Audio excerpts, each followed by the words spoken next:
அனைவருக்கும் வணக்கம். தெய்வத்தால் ஆகாதெனினும் முயற்சிதன் மெய்வருத்த கூலி தரும். நாம் இன்றைக்கி என்ன டிபார்ட்மெண்ட்டை பற்றி பார்க்க போகிறோம்னா ஃபாரஸ்ட் டிபார்ட்மெண்ட் வந்துட்டு எடுக்கலாமா வேண்டாமா அப்படின்றத பற்றி தான் வந்துட்டு பார்க்க போகிறோம். எந்த ஒரு டிபார்ட்மெண்ட் எடுத்தாலும் அந்த டிபார்ட்மெண்ட்டை வந்துட்டு எடுக்கிறதுக்கு என்னென்ன கேள்விகள் நமக்குள்ளே எழும் அப்படின்றத வந்துட்டு ஒரு 12 கேள்விக்குள்ளே அடக்கியிருக்கிறேன். ஸோ அதை ஒன் பை ஒன் வரிசையாக பார்க்கலாம். ஃபாரஸ்ட் டிபார்ட்மெண்ட்டில் வேலை நேரம் எப்படி இருக்குன்னா 10 to 7 மணி வரைக்கும் இருக்குது. சென்னையில் அப்படி இல்லை, பட் வெளி இடத்துல வரும்போது வந்துட்டு 10 to 7 மணி வரைக்கும் இருக்குது.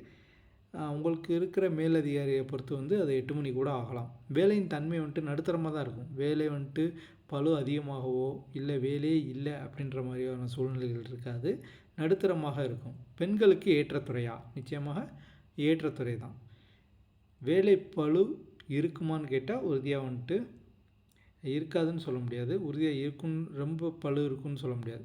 மீடியம் நடுத்தரம், அவ்வளோதான். சனி ஞாயிறு விடுமுறை வந்துட்டு சென்னையில் பார்த்திங்கன்னா சனி ஞாயிறு விடுமுறை இருக்குது. ஆனால் மற்ற யூனிட்டில் இருக்கும்போது வந்துட்டு சனிக்கிழமை வர சொல்கிறதுக்கான சாத்தியக்கூறுகள் அதிகமாகவே இருக்குது. துறை தேர்வுகள் வந்துட்டு மொத்தம் 4 பேப்பர் இருக்குது. இந்த 4 பேப்பர் நீங்கள் கம்ப்ளீட் பண்ணீங்க அப்படின்னா உங்களுக்கு வந்துட்டு பதவி உயர்வுக்கு வந்து நீங்கள் எலிஜிபிள் ஆவீங்க. ஸோ பதவி உயர்வு வந்து 2 to 2.5 வருஷத்தில் உங்களுக்கு வந்து கிடைக்கிறதுக்கான சாத்தியக்கூறுகள் இருக்குது. இந்த ஃபாரஸ்ட் டிபார்ட்மெண்ட் எடுத்ததுக்கப்புறம் என்னால் வந்துட்டு மேல் படிப்பு படிக்க முடியுமா? குரூப் 2க்கோ குரூப் 1க்கோ படிக்க முடியுமான்னு கேட்டால் படிக்கலாம், தாராளமாக படிக்கலாம். குடியிருப்பு வந்துட்டு கிடைக்குமான்னு கேட்டால் கிடைக்கும். குடியிருப்புக்கு வந்துட்டு ஒன்றும் பிரச்சனை இல்லை. ஆனால் என்னென்னா நீங்கள் ஒர்க் பண்ணுற யூனிட்லேருந்து கொஞ்சம் தொலைவில் இருக்கலாம். ஒரு 5 கிலோமீட்டரோ ஒரு 8 கிலோமீட்டரோ அந்த மாதிரி தொலைவிலேருந்து நம்ம ஆஃபீஸ்க்கு வர மாதிரி இருக்கும். அந்த குவார்ட்டர்ஸும் கூட வந்துட்டு மோஸ்ட்லி எல்லா டிபார்ட்மெண்ட்டும் கலந்து இருக்கிற மாதிரியான குடியிருப்புகள் கிடைக்கிறதுக்கான சாத்தியக்கூறுகள் இருக்குது. பணிமாற்றம் எப்படி இருக்கும்? காலி இடங்களை பொறுத்து உறுதியாக வந்துட்டு பணிமாற்றம் வந்து இருக்கும். மோஸ்ட்லி 1 to 2 years ஆச்சு ஆகும்.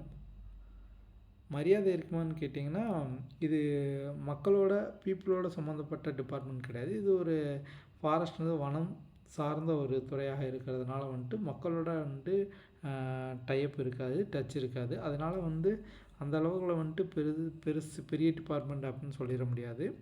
பட் நம்ம வேலை உண்டுன்னு நாம் இருக்கலாம்.